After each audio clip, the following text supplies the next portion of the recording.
Welcome everybody back into the Jam and Shred Dojo with Master Lee. I am Christopher Lee Weiss, aka Master Lee. Let's do some jamming today.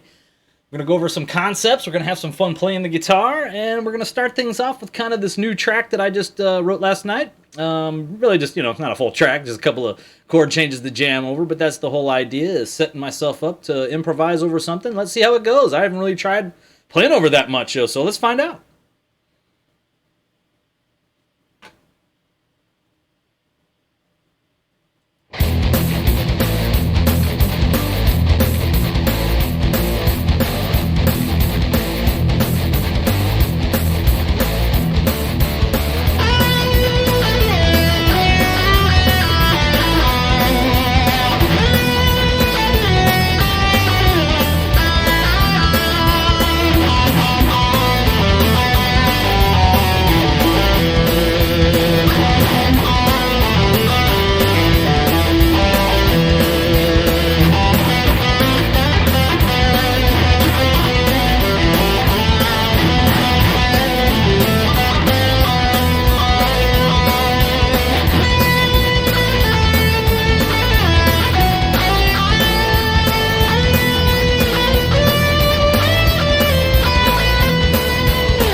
Alright, that was kind of a good track.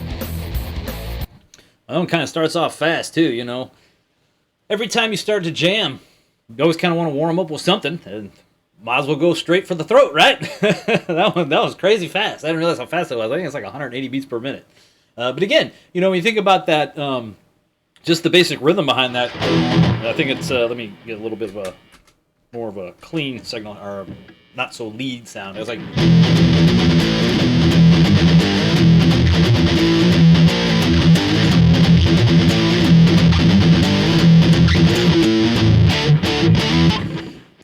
you know, really just based off of an E minor jam, and that one kind of has two different phases of two different modes, right? I'm kind of going in between E minor, you know, and again, using E minor here, I'm really just kind of, you know, setting up the basic E, right? Just to kind of have that E going on. Hey, I definitely can play some Metallica. Just real quick before we get back to jamming, I'm doing great. How are you guys doing tonight? Let's do Master of Puppets for a second.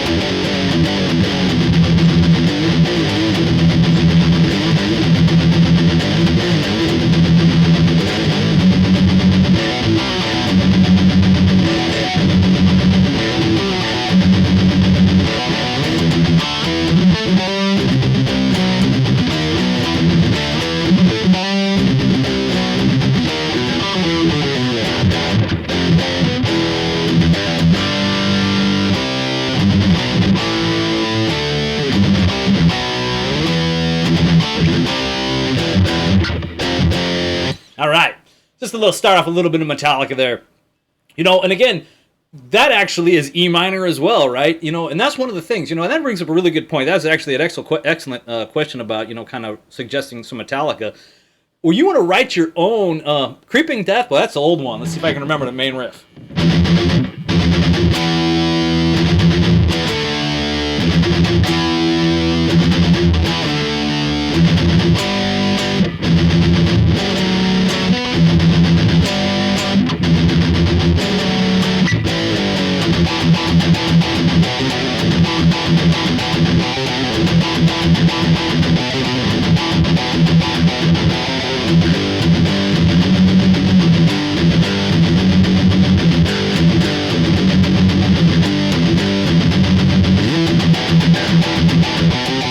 You know, that's actually one of my favorite songs about the Passover. Not a whole lot of metal songs written about that, right? You know, just a really cool jam, right? So, but again, getting back to the theory of, you know, those particular riffs, Metallica, everything Metallica. So if you want to sound like Metallica, so you're like, hey, I play guitar, I want to sound like Metallica, right? You want to use E, G, A, and B flat, right? Pretty much every Metallica riff is kind of based off of that, you know, just kind of going back through some old Metallica. So let's kind of start with like the very first one, right? Let's go Metal Militia off the first record.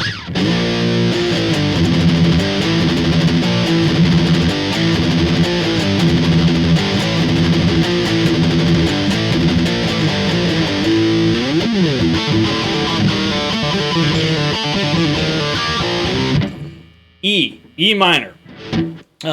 You know,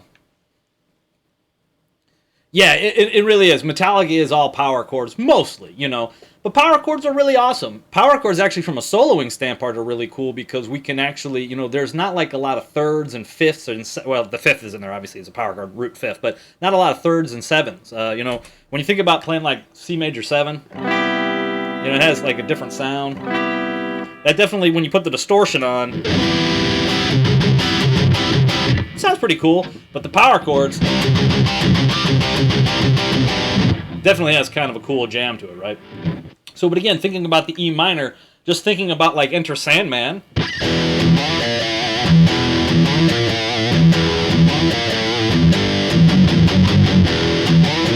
or For Whom the Bell Tolls. Now that adds in an F sharp, so it's still using G, A, and B flat.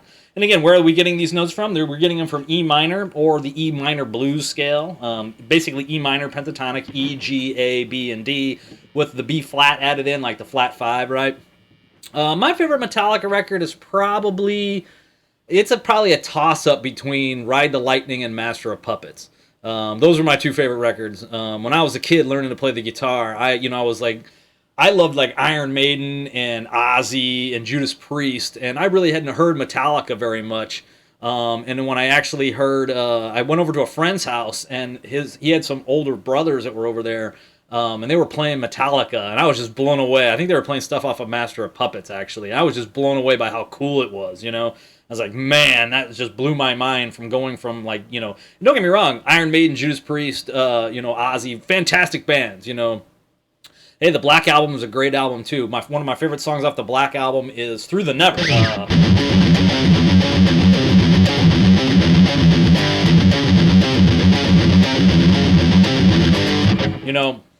Yeah, Bleeding Me. Fantastic record, the entire record. Just a fantastic album, Yeah, that's true. That is true.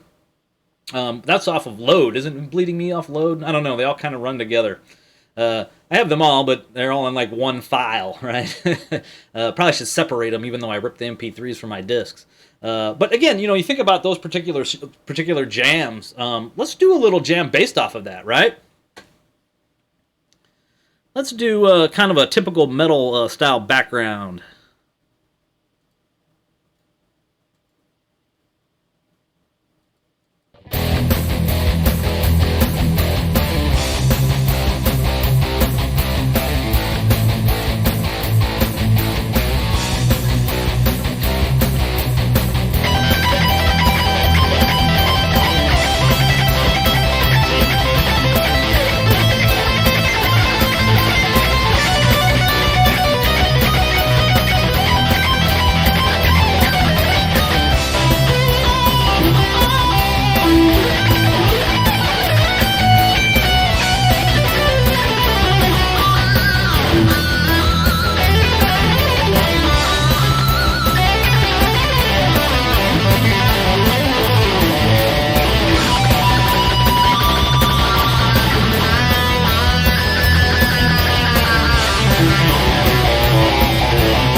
kind of run on a background track there a little bit, you know? That's, again, just going over that background track real quick, that's very common in a lot of metal music. It's E to C to A to B. Since we were talking about Metallica earlier, you know, we think about like Orion. Orion's got that perfect, you know, something that I really enjoy is that putting that like B major right before, kind of give it that E harmonic minor sound, like, you know, that.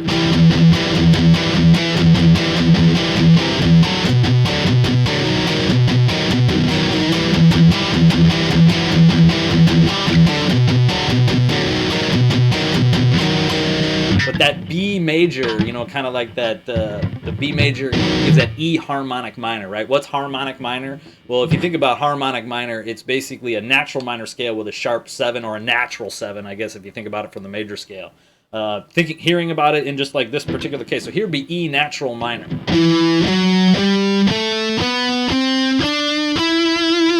We take that D, sharp it to D sharp, we would have.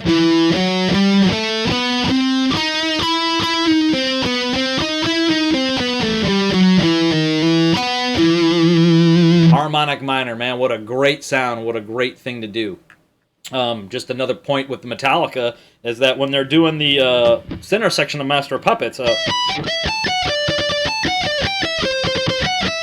whatever that is, I can remember it here. Let me get my sound back where I had it.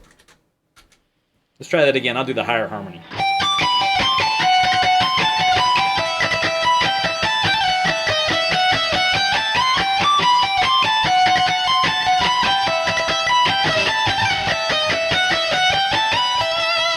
That is harmonized with the harmonic minor scale. So when one of the guitar players, and I don't remember, I'm pretty sure James played both of them in the studio. I know Kirk was only allowed to play lead on all of the, at least most of the earlier records.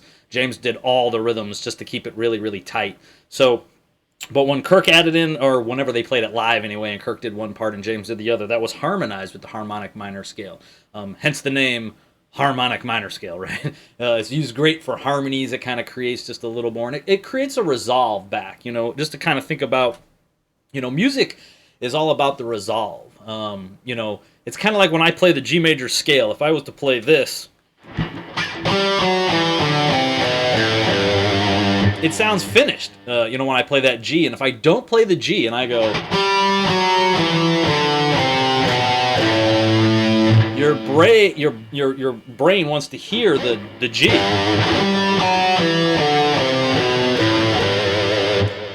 Man, it's been a long time since I haven't played one in a long time. I can work it out and we can play it on a later date. All I can remember, let's see, all I can really remember from one is...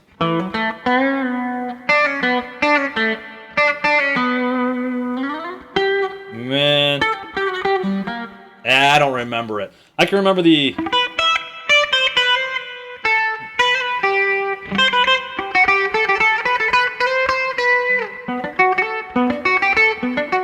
Man, it's been a long time. I'd have to listen to it again. But that's, you know, that's what happens when you learn a billion things over a period of time. You just forget them all. I'll tell you what, though. That idea, though.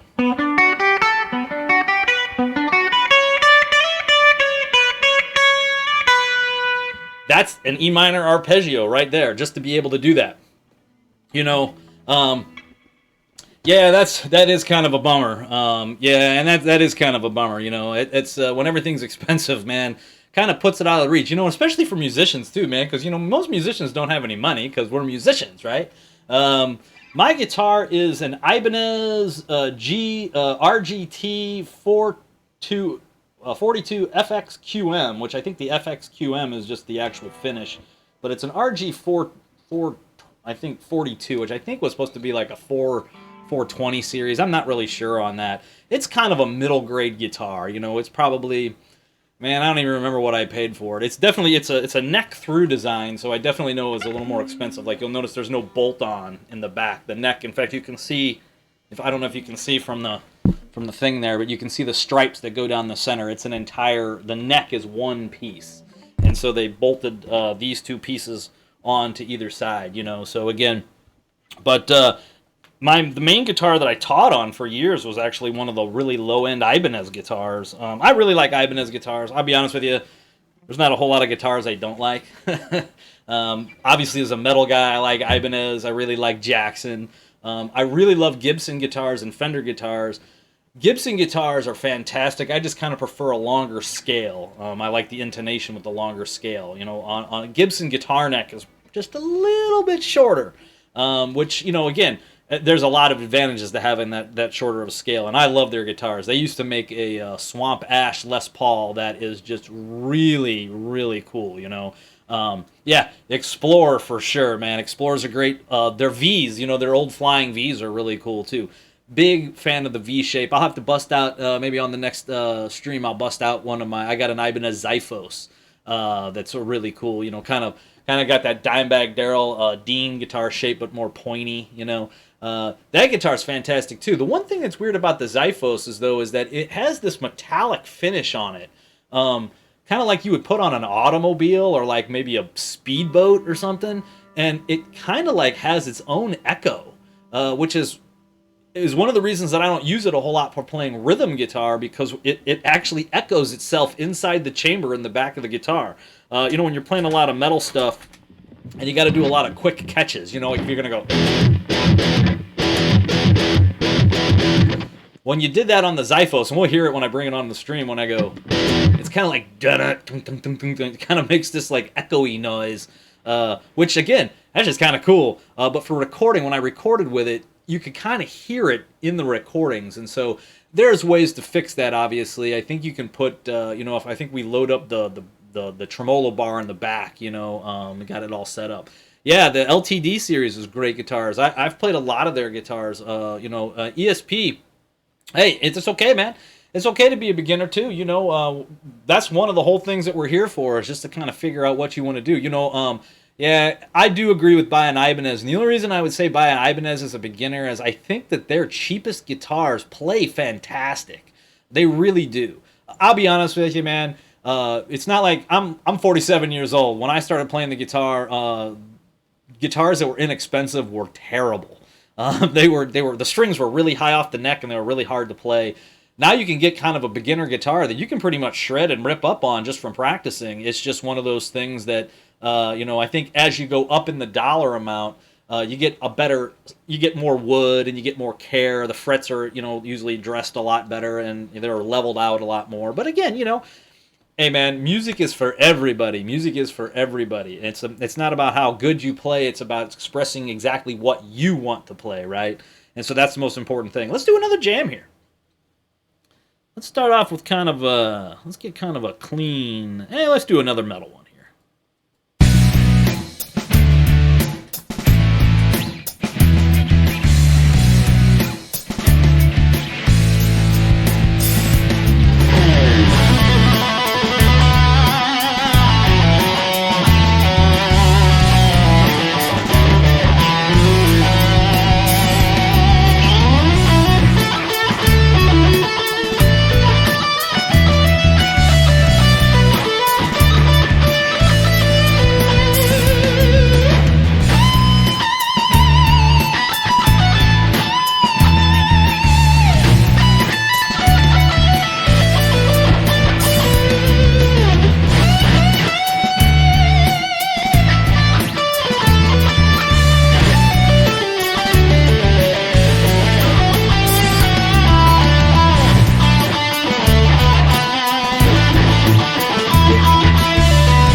stream roll on that one really fast. Probably should have used the fade a little bit quicker on that one, you know. So it's, again, one of those good old deals, you know. That's just one of those things. All right, now let's do. Let's talk a little bit about some. Let me get this set up here. Okay, probably think a little bit more about some of the theory that we're going to talk about, maybe some of the little jams that we're going to try and play. One of the basic things, and I wanted to kind of point this out earlier, I wanted to talk about one of my favorite books. Now, again, this is more of an advanced book. This is Frank and Bali's technique book, number one. This actually is a great book for, some advanced players. So if you're an advanced player and you understand music theory, this is a great book for you. It really does break down a lot of what we're doing. And I'm going to, again, we talked about this before, and there's actually a couple of books in that series. Frank and Bali is a fantastic guitar player. Just something that you really want to check out and see, what he's actually got going on. But, as far as, a lot of the individual patterns that he's going to play and what he's going to do, it's really simple. We're just breaking the scale apart, right? So in this particular jam, let's go back to this one just real quick, and I'll talk a little bit about, I basically played one scale, but broke it into two, I really played one scale, which was the whole scale, which was like D major, because that's B minor. So basically I'm playing...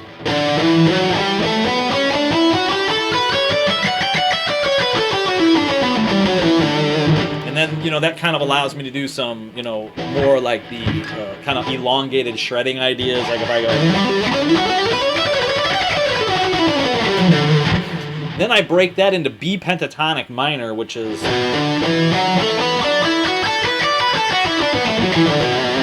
And if you're a beginning guitar player, that's really what you want to try to do, is play more of that, pentatonic scale idea. You can get a lot of stuff done with just that pentatonic scale. In fact, we're going to do a blues track here in just a second, just to kind of show you how easy it is that you can actually play on top of that. But if you listen to the difference, like the blues scale or the pentatonic scale has that more kind of angular minor 7 arpeggio sound.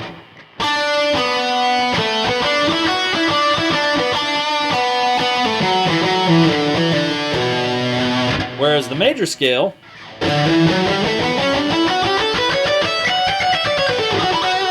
has the half steps, and so it again, that's the difference between that pentatonic scale and the major scales. The half steps have been removed, right? Half steps are awesome, but you'll notice that a lot of nursery rhymes, for example, the things they teach children, they don't have a lot of half steps in them because it's so hard to sing back half steps. It's hard to sing half steps or remember a half step pitch in your head. It's a little easier to hear a whole step or maybe 1.5 steps or even 2 full steps. 1.5 steps being a minor third, 2 full steps being a major third. But those kind of ideas or those kind of things that we're going to play really do a lot of great things. So let's do a little blues jam and just listen to that pentatonic scale. I'm going to be in, I think this one's in C.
Ends really nice, you know. When you think about that, was mainly pentatonic. I played, you know, and I did play a lot of some of the faster lines that I was playing. I was definitely playing E flat major, and I throw in chromatic stuff too. You know, that's one of the cool things when you think about playing a guitar solo. It's actually not that hard if you know what the right notes are to hit. It's kind of like, you know, it's some people don't understand the concept of soloing a lot of times. Obviously, what you're trying to do is a melody. You know, when you listen to me play, and I don't always hit the mark because, again, I'm just having a good time and jamming. Sometimes what I'm trying to do is, you know, well, most of the time what I'm trying to do is repeat a melody, right? So I might start with something and go, and then I try to repeat that line. And then I try to borrow something from that line. Maybe I'll change the notes and keep the rhythm the same. Or maybe, and rhythm was just a little bit different, but it was close enough to the original rhythms that it kind of connects the two ideas, right? Or I might play the same notes and change the rhythm. So like maybe the first time I'll go, and then the next time I might go, right? And actually I played the same 4 or 5 notes and then just change the rhythm that's on those particular notes. All of this is just trying to kind of keep the idea together, right? But what I'm really trying to do is I'm trying to spell out like the chord that's there. When we listen to like just kind of a basic idea of a chord, when I've had all my students, I always kind of suggested to them to think of more kind of like soloing and landing on the chords as kind of like each chord is like its own island, right? And the notes, when you play the notes that are in that chord, you're kind of sitting on the island. And when you want to cross islands, you know, you kind of want to just go to the next note either in the same chord that's there or go to a note that comes up in the next chord. But anything in between there, you know, as you go across the water to the islands, you can kind of play whatever you want. Some things, you know, you got to kind of be careful with what you do. But, and again, the idea of me doing this here, thank you, man. I appreciate that you think it sounds cool. One of the things that you kind of do in this case is, let me bring up kind of a real simple little, let's do kind of this power rock thing. I'll kind of talk over it a little bit. So when you think about this, I'm actually going to play the chords. It's basically A. Right? So what I'm thinking about is, and the notes in A, and F. So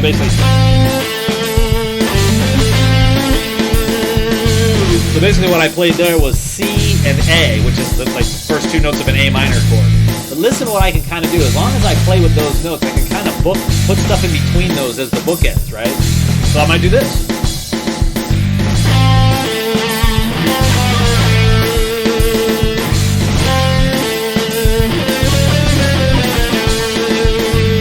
Obviously, rhythmically, it's got to go in there, but that's the way it works. So let's stay with this jam. Let's listen to me jam over that a little bit and listen to the bookends and then hear what I kind of do in the middle.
it's over. That's a fun one too, man. I really enjoy playing over that one. A lot of really cool things that I did in there. At least I thought they were cool anyway. You know, and again, when I say cool, I don't know if it was just fun for me to mess around with those particular patterns. I played a lot of chromatic stuff in between the pentatonic scales, and I really do superimpose a lot of the modes because, you know, it really does help to know music theory. And I'll tell you, one of the most important things that I can tell you right now when you're playing anything on a musical instrument is to know the notes that you're playing. Guitar players are notorious for this, and it's okay. If you don't know the notes that you're playing on guitar, dude, don't feel bad. Do not feel bad. Just play. But make it a goal eventually to learn the notes that you're actually playing, because it really does help. Especially when you start talking to other musicians, because, you know, you talk to a piano player, or you talk to a trumpet player, or you talk to anybody, they're not going to know what frets are. If they say, hey, what are you playing? You're like, oh, man, I'm on the 5th fret on the 5th string. They're going to go, what's a fret and a string, man? What note is that? You should know that that note is D, right? The circle of fifths, something that's very important for most musicians to know, right? Because if you think about the key of C, and that's kind of how I would approach learning the guitar, really. And this particular track was actually in the key of C. It's A minor, but C major. The significance of that particular track is that there are no sharps or flats in that track at all. So technically, the notes you're supposed to play are starting from A, would be A, B, C, D, E, F, and G, right? First 7 letters of the alphabet. If you can learn that on the guitar, where those notes actually are, right? So in this case, I'm actually going to sit there and play just those notes down my high E string, right? We'll start on A. So I'll have A, G, F, E, D, C, B, A, and that would be 1 octave. Obviously, we can go past that. We can do G, F, and E, right? We can go farther from the A. We can go B, C, D, and E. But by knowing those notes actually on the single string and then all the rest of the strings, you don't really need to know the scale patterns so much. Now, for the speed things that I'm actually doing, knowing the scale patterns and practicing the scale patterns and the licks definitely helps. What I'm actually doing is I'm actually adding together quite a bit of things that I've learned and put all together at one time. These are just little bits and chunks of things that can help you with your playing, you know. But going back to the circle of fifths, if you go from the key of C major, and then its fifth would obviously be G, right? And so we start doing something in G major or E minor, which is G's relative minor. That only has one different note. It goes, F changes into F sharp. So if you know where all the notes are on your guitar, it's easy to shift into that new key because then you just sharp all the Fs, right? So in this case, I'm going to do that here, just begin with the A. So I'll start on the A, go to G, and this time instead of playing F, I go to F sharp. Then E, D, C, B, A, G, F sharp, and E, right? And again, this just really makes it easy to play a musical instrument once you get the ability there. There's a lot of stuff going on here. When you practice, especially jamming, that's one of the things I encourage all my students to do, is to jam along with something to learn the notes. And it doesn't even have to be musically all that interesting. Just get the right notes that are supposed to be in that jam, just so that you're learning those notes on the guitar. You'll be amazed once you actually can see the notes on the guitar, how the neck kind of opens up and you can kind of play. It allows you to do a lot of things that, you know, kind of break you out of those box patterns. Again, I want to say there's nothing wrong with box patterns. There's nothing wrong with anything you learn. Everything that you learn, you can use. So, and actually probably a better idea to learn a small little bit of something and really kind of work it through. I kind of did this on another stream where, you know, if you think about taking like a simple idea, like if in the, I'll use A pentatonic for this example, but if I do something like this, just a simple little, right, A, C, A, and G. And I might be able to do that really fast, you know, like, but even if you can't do it fast, I'm actually just going to run the idea through that through the rest of the scale. So as long as I know my A minor pentatonic box pattern, which again going backwards would be 8-5, 8-5, 7-5, 7-5, 7-5, 8-5, and just run that idea through the scale.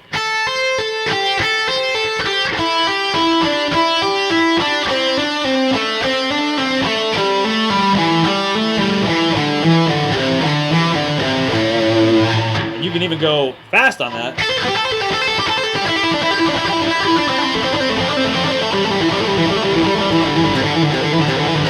Right? But again, it's all about the pattern and the idea. Taking one simple idea, that little pattern, and then getting a lot of mileage out of it, right? That's the problem with a lot of, at least myself, and I think a lot of students when they first start learning the guitar is they learn one thing and they only use it for that one sound, and then they got to learn another thing for another sound, and really, you really don't want to do that because you'll learn so much stuff and you kind of forget it, right? You don't want to forget everything you learn, and it's so easy to forget what you learn, right? You don't have a lot of time to practice, you don't have a lot of time to come back and do what you're doing, but you'll forget actually what you're doing by the time you come back. So if you just play the same thing over and over again, it actually makes it quite easier to remember it the next time you come sit back down. Let's do another jam. Let's change it up here. Let's do something a little more smooth.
could go on that one for a long time.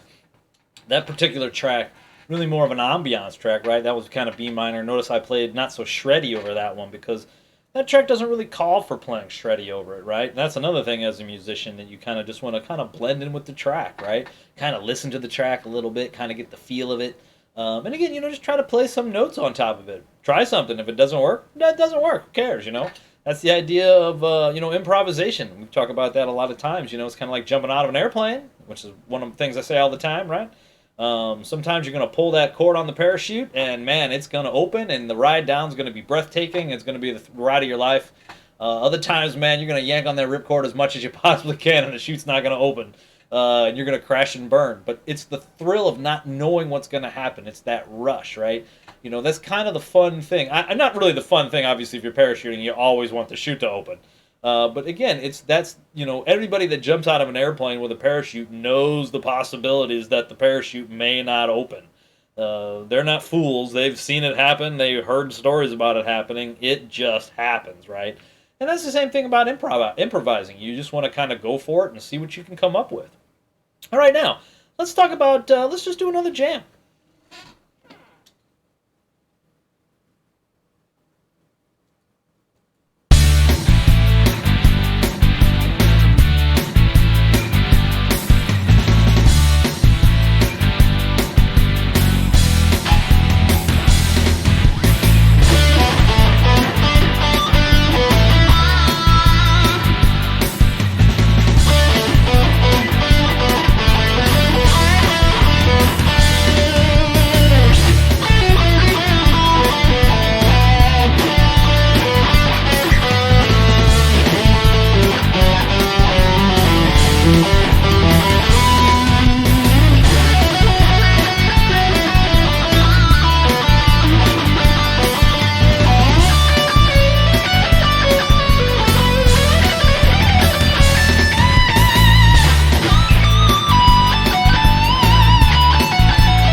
another good jam there, and definitely some places to put in some chromaticism and put in, and just to try some extra things. Obviously, the sounds that we're using make a big deal in that one, too. That one, that was kind of like a D major jam. I play a lot of D major pentatonic over that. I use the A minor pentatonic box to kind of get the same sounds, right? But again, goes a long way of using something that you already know, right? You can play D major pentatonic. You can go...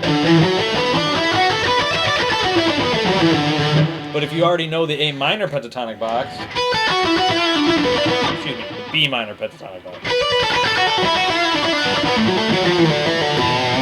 Again, it's the same notes. In fact, that's kind of the nice thing about learning those. That's actually the first two scales that you should learn if you're going to learn pentatonic. Learn pentatonic minor, and then learn pentatonic major. The major one would start on the second note of the minor one, right? So when you play like B minor pentatonic, first two notes would be B and D. And when you learn the major pentatonic, you start actually on that D. So you would learn two scales. Same with the D, then you start on the D and learn major pentatonic.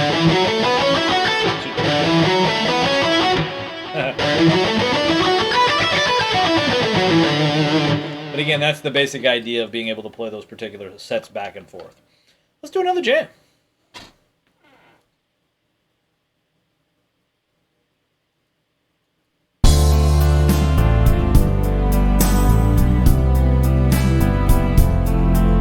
Kind of a Gary Moore, still got the blues kind of jam to it,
definitely got that cool Gary Moore kind of vibe happening to it, you know.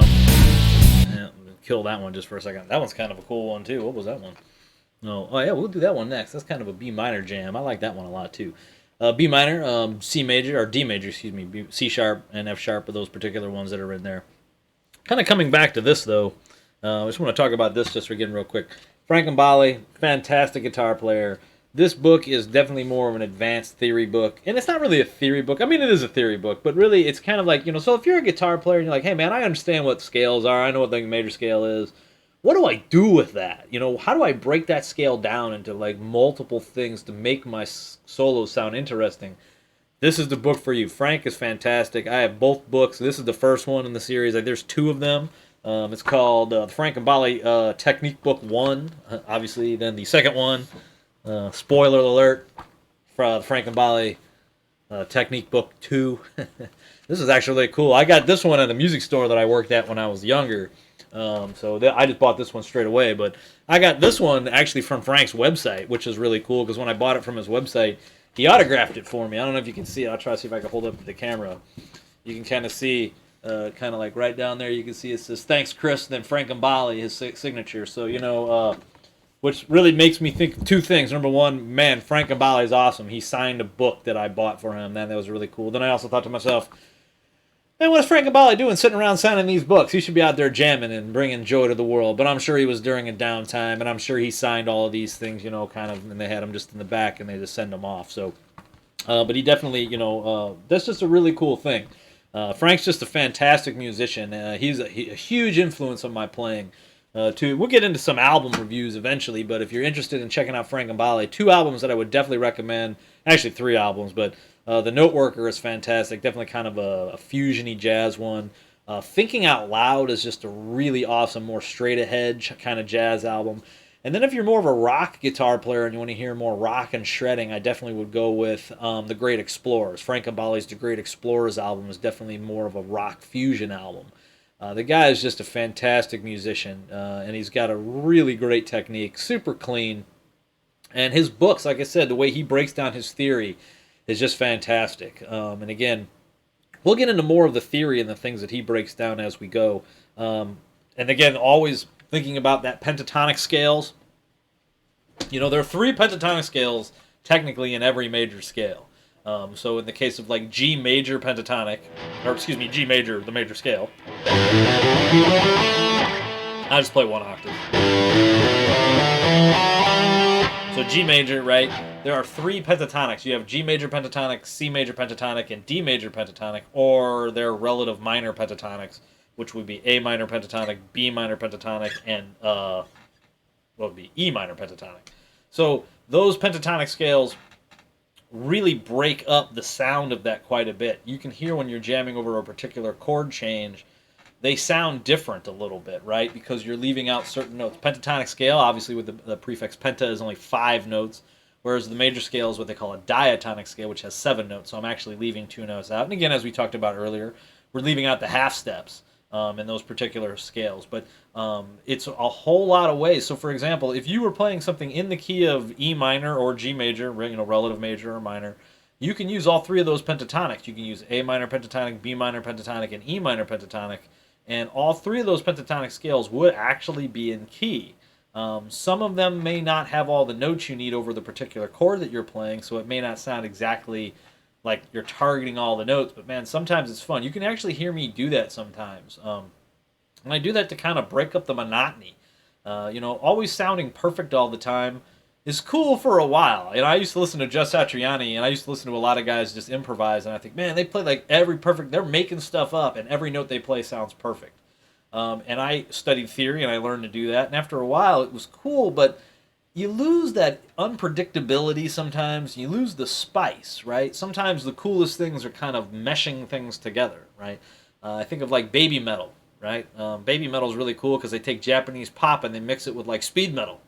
You kind of like mixing peanut butter with chocolate, right? You know, you take 2 different flavors and you mix them together, and you might get something that's an entirely new, different flavor just because you mix those things together. Let's take a listen to me kind of use those pentatonic scales in kind of over just an E minor jam. So let's listen to, we'll use kind of this low E minor pattern here. Okay, so what I'm going to do is, this is technically G major, right? Or E minor, relative minor. So you can hear the scale if I just play the scale and I go.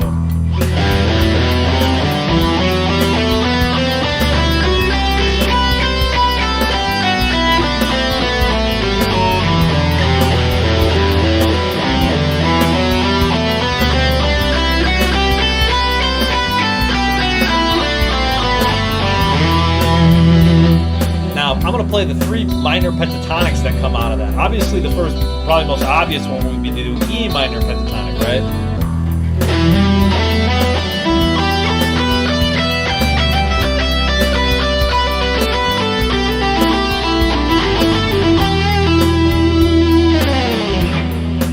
Now, the next one we'll do is A minor pentatonic. Let's see how that one sounds over.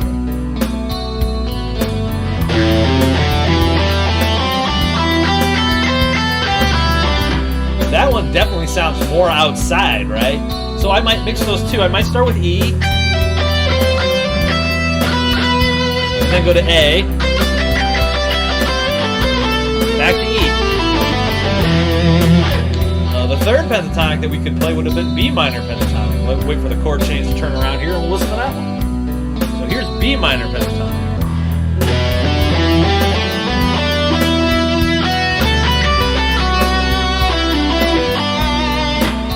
Of a nice happy medium.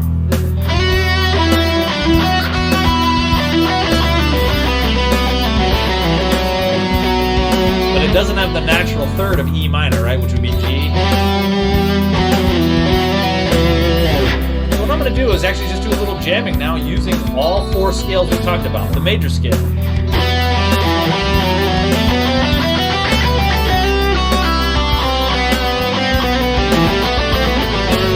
E minor pentatonic.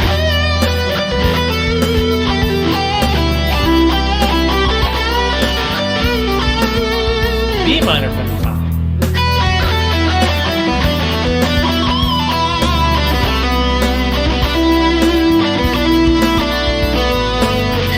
And A minor pentatonic.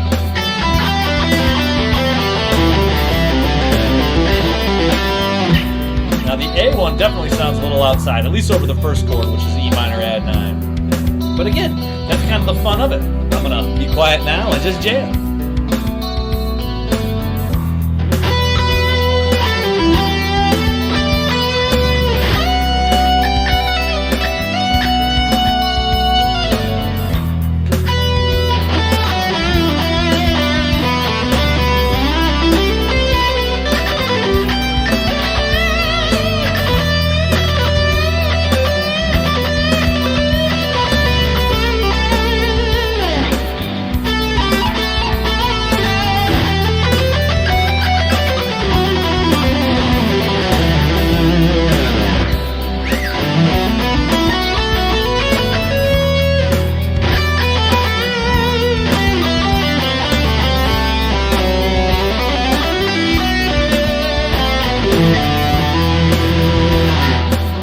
Always just use the straight ahead arpeggio notes too.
But again, all of those concepts and things that I've just been talking about is really in this book, right?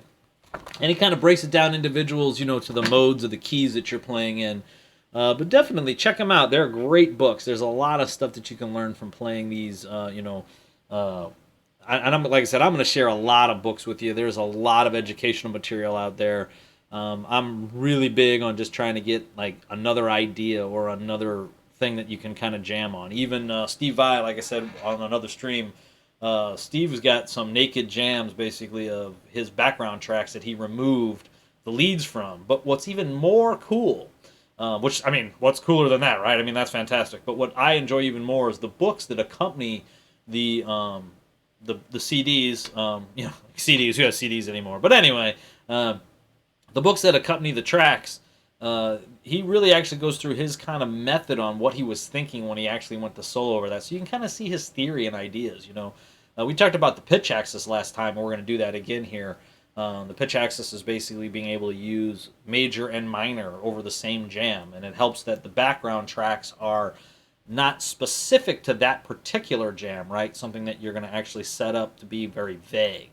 Again, knowing the difference between major and minor, there's basically 4 chords that the diatonic major scale that can produce. Obviously, there's more chords than that. I'm just thinking of the basic 7 chords that it can produce. If you're only thinking about triads, it can actually produce 3 different triads. It can produce major triads, minor triads, and a diminished triad.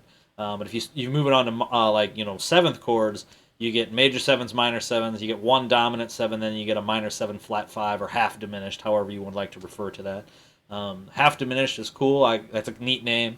But sometimes I think minor 7 flat 5 makes a little more sense, because if you have a minor 7 chord, what's the difference between a minor 7 and a minor 7 flat 5? The flat 5, right? Because they put it in the name, minor 7 flat 5. That's what makes the chord different. And knowing those particular intervals, what do those intervals mean when we talk about that real quick? We're just talking about scale degrees and positions from the starting note. So if you think of like an E minor scale, E would be the root note or 1 of the E minor, right? And then, F sharp would be the 2. G would be the minor 3rd, right? And then you would have A, which would be the 4, perfect 4. You have B, which is the perfect 5th. You'd have C in minor, would be minor 6. And then you'd have D, which is minor 7. So if you think about the 5 in this case, which is B, it's a natural 5. So if we say flat 5, it just means you flat that note. So flat B, it becomes B flat. It's a simple concept. So again, I say simple, but it's simple because I talk about it all the time. It's something I think about. If it doesn't make complete sense to you, don't worry about that. It's just math, right? And it's not complicated math either. I used to tell all my students, if you can add, subtract numbers 1 through 12, you have all the brain power you really need to do music theory. There's a lot to memorize, and obviously, you have to know what notes are in the chords. I mean, so it does get kind of complicated if you think about the fact that, hey, you got to know what the notes in an E minor chord are. You got to know those notes are E, G, B, and D. And then you got to know where those notes actually are on the fretboard. And then you got to physically be able to jump between them and be able to play it. That's a lot of stuff that kind of gets added up. But it's something that's not impossible to do. It's just something that requires just doing a lot of it, right? But hopefully you enjoy jamming, you like playing music, so it's just fun to do. All right, let's take a listen to that bass jam, and we'll talk a little bit about the pitch axis here. I'm going to jam over it first, then we'll talk about the pitch axis.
And again, a lot of pitch axis on that one, man. I kind of went nuts on that one. Maybe probably overdid the pitch axis, but what the heck, you know, it was really awesome. When we think about what I'm talking about with the pitch axis there is I'm thinking about just E as my basic tonality, right? All the pitches revolve around E. So I think of E. And I think about all the distances that I would get from E. Now, an E major and E minor, they both contain F sharp. But if I want specifically major, I would play G sharp, right?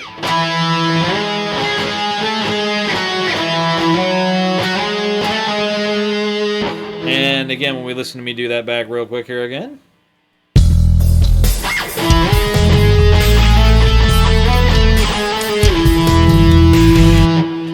Then what I'm going to do is instead of using G sharp the next time, I'll use G to get me that E minor sound. And then go down to maybe D to get that minor 7 sound.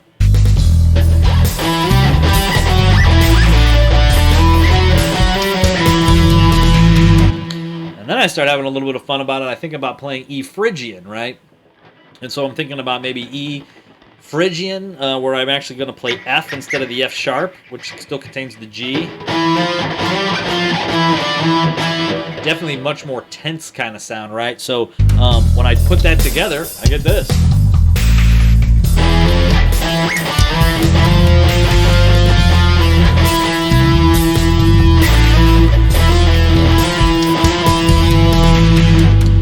And then I started combining them a little bit. So one of the things I was doing there is what we would call Phrygian Dominant, which basically means that I'm actually going to play the flat 2, but the natural 3, and then the so the scale ends up going.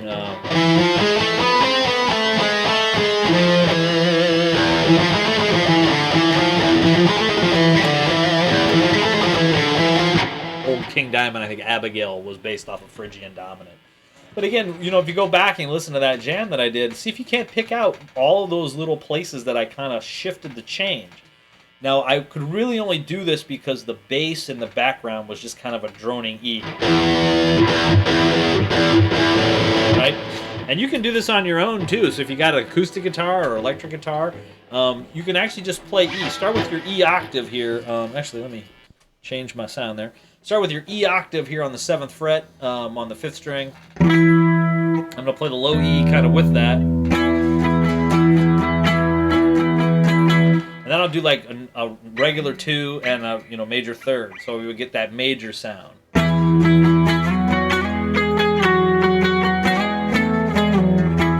Right? Then I can play the minor 3rd instead of the major 3rd.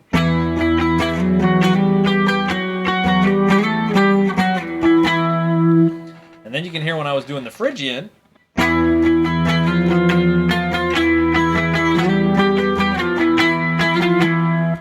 And then you can kind of combine those two. So I was doing Phrygian Dominant, right?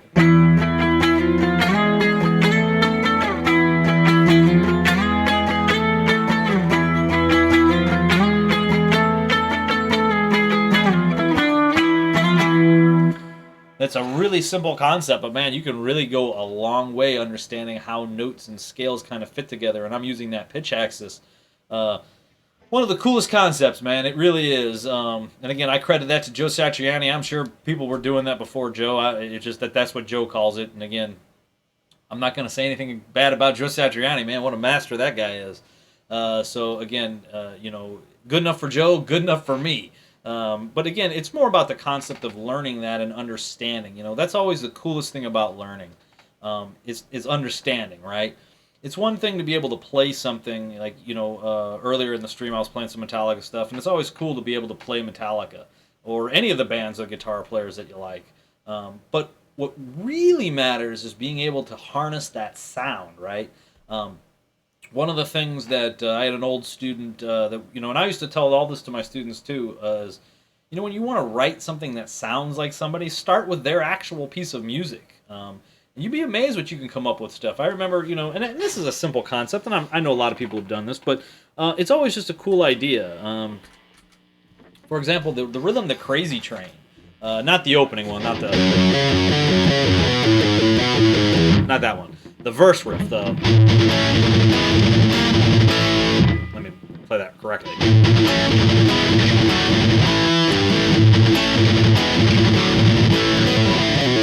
That idea of... I gave one of my students, I said, hey man, take one of the riffs that you like and write something with it. And so what he did is he actually took that exact chord change, and again, he just played the exact same thing, put on the clean channel, but instead of going, he picked it out. So he went...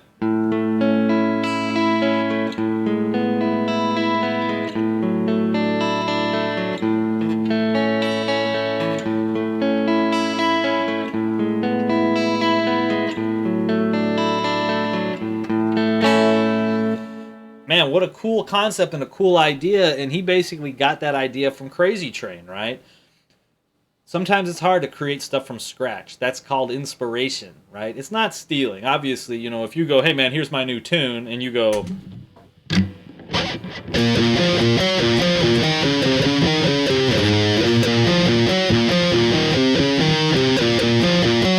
Okay, that's going to be really close. You know, people are like, hey man, isn't that Crazy Train? Yeah, okay, it is. But the idea is to be inspired by those sounds, you know. You'd be amazed on what you can get if you just played things backwards, right? Again, kind of a concept and, you know, just songwriting in general. But if you think about, like Master of Puppets, think about Master of Puppets, right? So it goes, just in the way that it moves forward, if you actually just play that kind of backwards, if you go... Man, now again, it still sounds kind of Master of Puppety, but that maybe gets you an idea that maybe you'll go...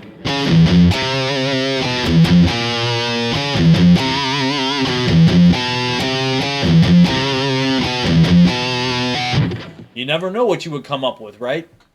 It's all about experimentation. It's always about kind of searching out.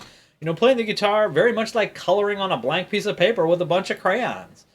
Don't pre-rehearse everything you do.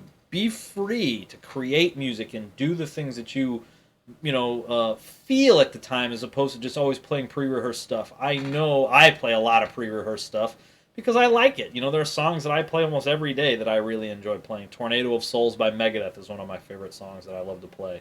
Really enjoy doing that one quite a bit. Actually, quite a few Megadeth songs I play every day. Just a big Megadeth fan in general. But those are things that I do just to warm my hands up and play. That just gets me started. Once I kind of get started, I go ahead and write my own material, or I come up with my own jams, right? So let's listen to another jam.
man, really like that one. Really like that one.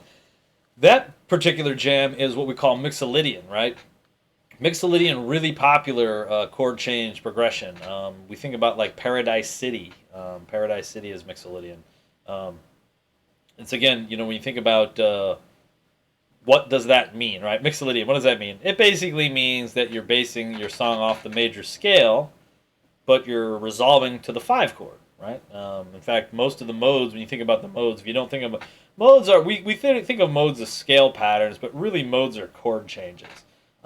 In the case of like, I mean, we did this one before, but I think we'll do it in C this time.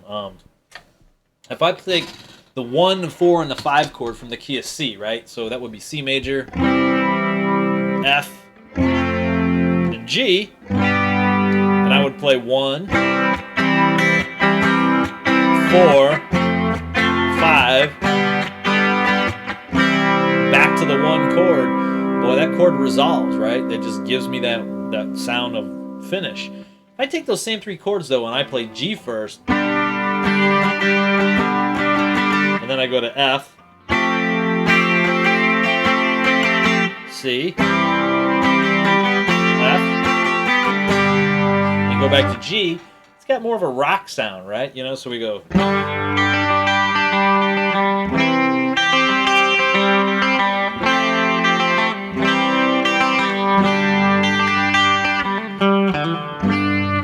Has that basic idea of Mixolydian, right?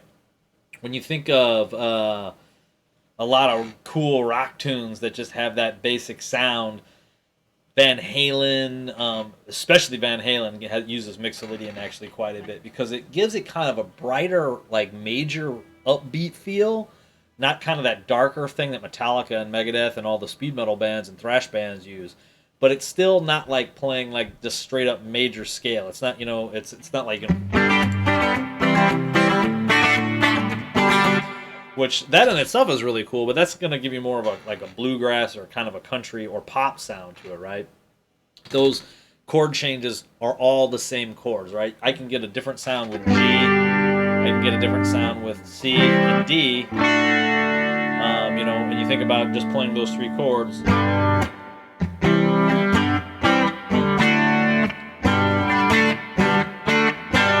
So it's still a great rock sound, right? We all recognize AC/DC. Put that one up there again.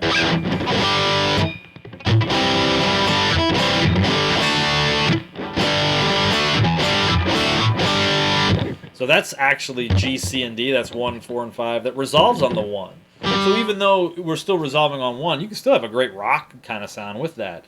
But what's neat kind of about the Mixolydian stuff is that it has the 2 chords, the 4 and the 5. Since the 5 is the main chord you're doing, the 4 is kind of neat because it kind of brings in the flat 7, right? So in this case, G, F, and C, right? So I go.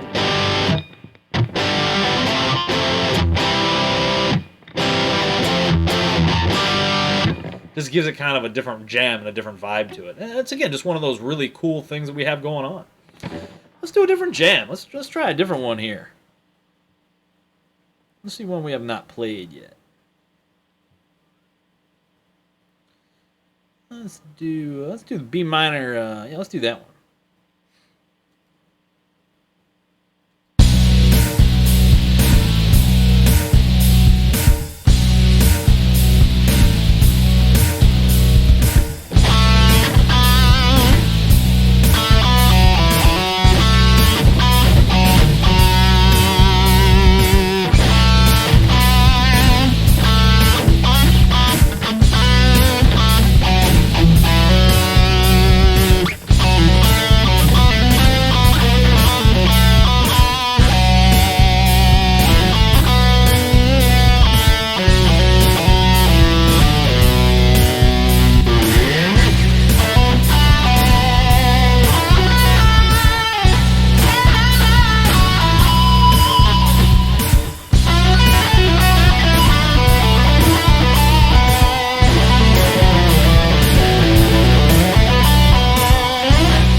one definitely, I may have even played that one earlier.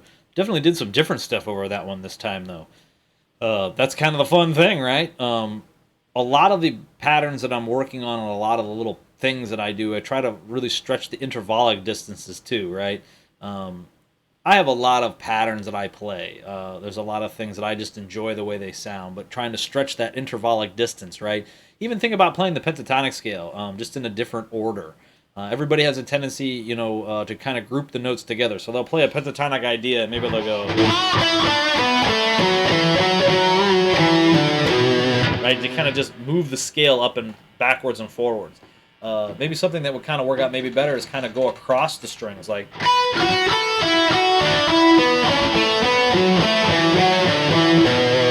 Another one would be to kind of go across the strings, like what pattern I like to play a lot of times is just play the first, you know, obviously thinking about a pentatonic box, that's 2 notes per string.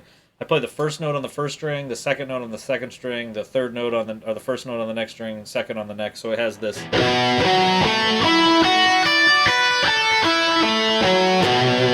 kind of interesting little, you know, movement pattern to it. And again, you can actually kind of add your licks into as that happens, right?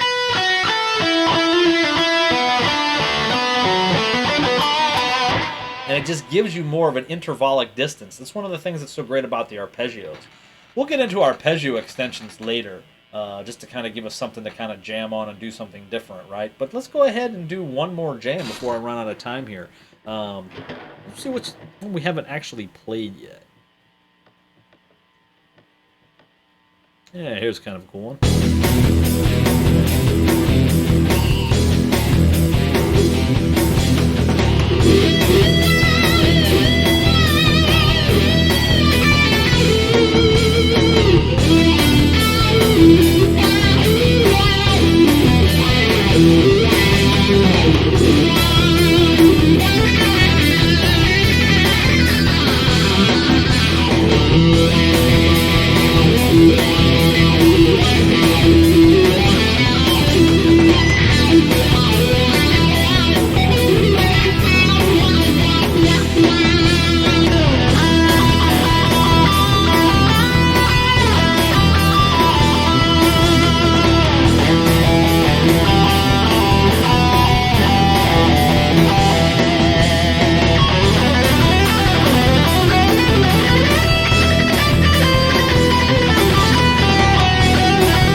All right.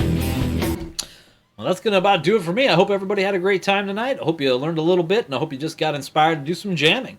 This has been the Jam and Shred Dojo, Jam and Shred Dojo with Master Lee. I'm getting tired this evening. I am Christopher Lee Weiss, a.k.a. Master Lee. I want to thank you for tuning in to Junkie Bass, and have a good evening, everybody. Peace.